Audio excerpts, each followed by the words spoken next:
area, and Union forces controlled major railroads and rivers in Middle and West Tennessee, along with Northern Mississippi. The South, it seemed, was running out of time. In early December, Union Major General Ulysses S. Grant prepared for an overland campaign to capture Vicksburg.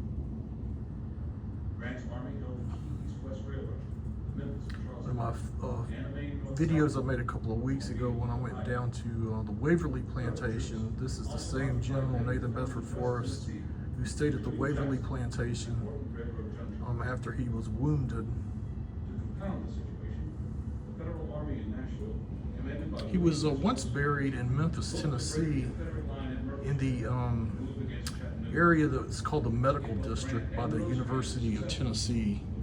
His body is no longer there. His family is buried in Elmwood Cemetery in Memphis, Tennessee, but he is not buried there. But where you would think he would be buried is actually the writer Shelby Foote, who was integral in the PBS 1980 series on the Civil War.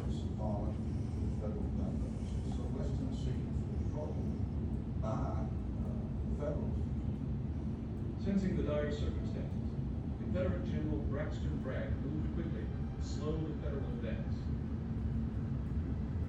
Using cavalry, he hoped to disrupt This is an amazing Rosecrans supply lines by destroying the railroad in West Tennessee. example of a genius cavalry raid.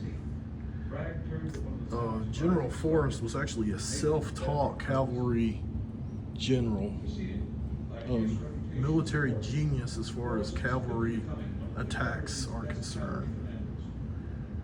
Nathan Bedford Forrest, he himself said that his life had been a battle from the start. Born at Chapel Hill, or near Chapel Hill, Tennessee, July 13th, 1921.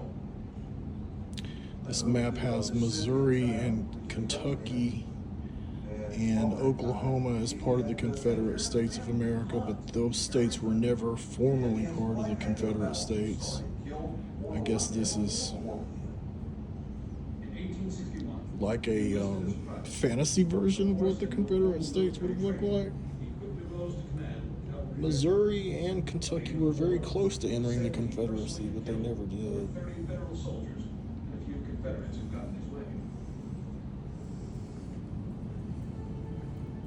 Under orders from Bragg, Forrest left Columbia on December 11th with almost 1,500 men, 7 artillery pieces, and short on supplies. The advance by Forrest did not go unnoticed.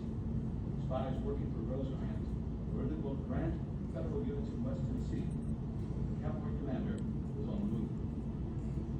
On the 15th, he crossed the Tennessee River at Clifton.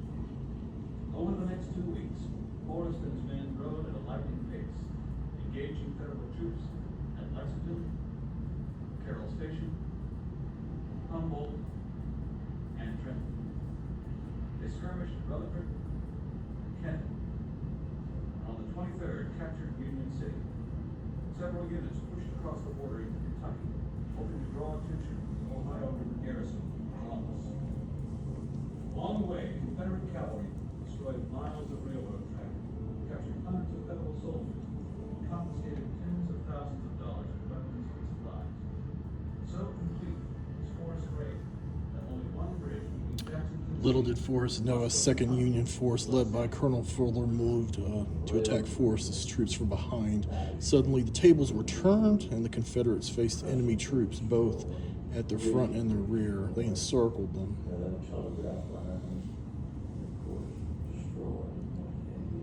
Two Confederate regiments flanked Dunham. Epps Forrest led another regiment against Fuller's troops. The Confederates broke out of the Union trap and escaped across the Tennessee River at Clifton. General Forrest's special ability was escape. Escape, escape, escape. 3 days they were carrying. In this campaign of 1862, West Tennessee campaign, the whole Federal casualties reached 237 dead, wounded, and missing. Confederate losses amounted to approximately 500. That was 500 men that the Confederacy could not afford to lose. 237 was a drop in the bucket for federal forces, but for the Confederacy, 500 men might as well have been 5,000 men. In Jackson, a division of federal troops under Brigadier General Jeremiah Sullivan. For all the times that I've been to Shiloh and I've been down this highway and I've never stopped here before. They got it. Sullivan immediately sent 2 brigades to engage the Confederate cavalry commander before he crossed the Tennessee. Forrest, escaping across the Tennessee River, was paramount to Prime's success in the campaign. Task, however, would not be easy. As he bivouacked the 9th and 30th Light Sword, the Federal Brigade, under the command of Colonel Cyrus Dunn, moved south from Clarksburg during the early morning of the 31st, hoping to cut Forrest off for crossing the Cliff. The 2nd Federal Brigade, commanded by Colonel John W. Fuller, just north of Clarksburg, received word that Dunn would engage Forrest at Parker's Crossroads on the morning of the 31st, and that Fuller should move with all haste to support him. Battle begins actually the day before. So the 2 men that are most in command here for the Federals would be Colonel Cyrus Dunham's brigade, and Brigadier General Nathan Bedford Forrest of his cavalry unit. So Forrest just sent out scouts the day before. They encountered the rebels down in Clarksburg. So you had men from Ohio, Illinois, Wisconsin, Iowa, Indiana, And early the next morning, both armies Tennessee, Alabama, Confederate Mississippi. was unfavorable. His options, however, were limited. It's very well organized, almost large diagram on the wall. It actually shows you the different stops that you can make on the outside. They waited until Dunn Tour stop 1, tour stop 2, would be outnumbered almost to 1. and then down here, tour stop 3, 4. It's very, there's a lot to see here for such a small battlefield.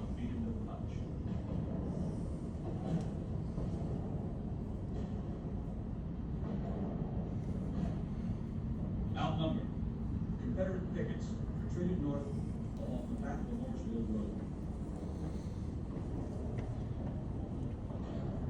Still in the rear, and unsure of the size of Dunham's force, Forrest immediately sent 3 companies on the road to Clarksburg to slow down Fuller's advance. The rest, he moved to engage Dunn.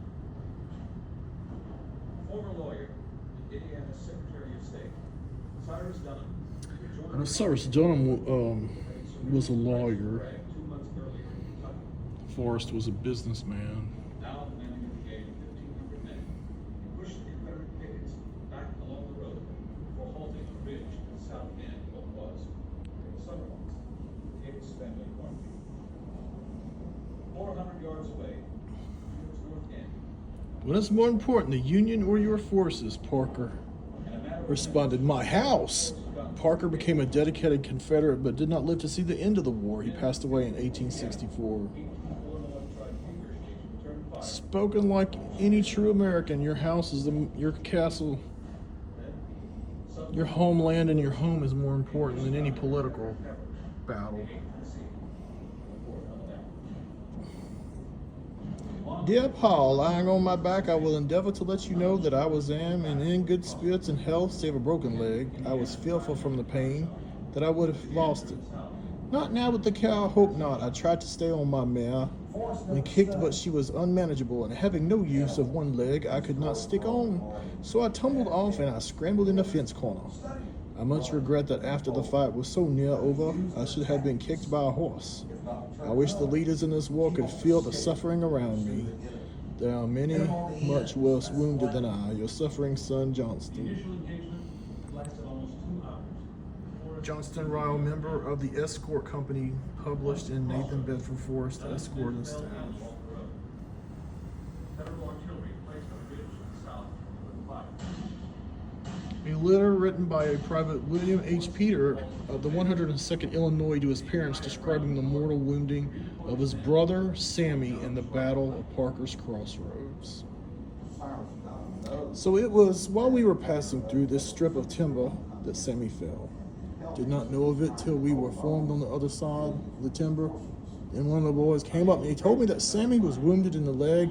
I asked him where he was going to him, but the captain said I had better wait a while, as I would sure be taken prisoner if I had went back there.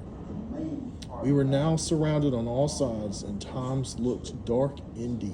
There's one account where he fell right home to his wife and said there were more fires of tents, rails being blown in the air, more number of wounded, killed from the splinters flying from the tail than there were shrapnel from artillery shells. The majority of the battle of Crossroads was fought by Confederate artillery. Lieutenant Nate Baxter noted that they were firing double shot of canister with one charge of powder, cutting off the second charge and just dropping them in front of the guns, and it piled them so high. And when the blast of the guns, it was at night. This was the most significant cavalry engagement in West Tennessee between the Battle of Shiloh and the Vicksburg campaign. Battle of Shiloh was in April of 1862. Vicksburg was taken by Federal troops in July the 4th, 1863. Forrest urged his dismounted cavalry forward. This West Tennessee raid significantly delayed the Federal plan to move quickly, take control of the Mississippi River and all the railroad networks of the Deep South. So basically, General Forrest just put General Grant's plans on hold for approximately 6 months to a year. So strange that such a small battle that you would think is so insignificant would have completely stopped Grant's march southward. He had to regroup, go back up to Memphis after he had come into Mississippi, kind of start all over again.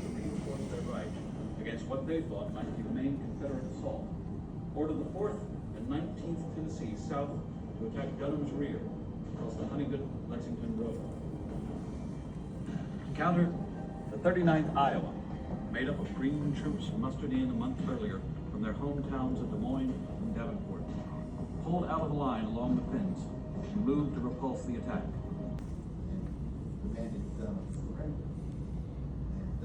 So this is an actual mountain howitzer.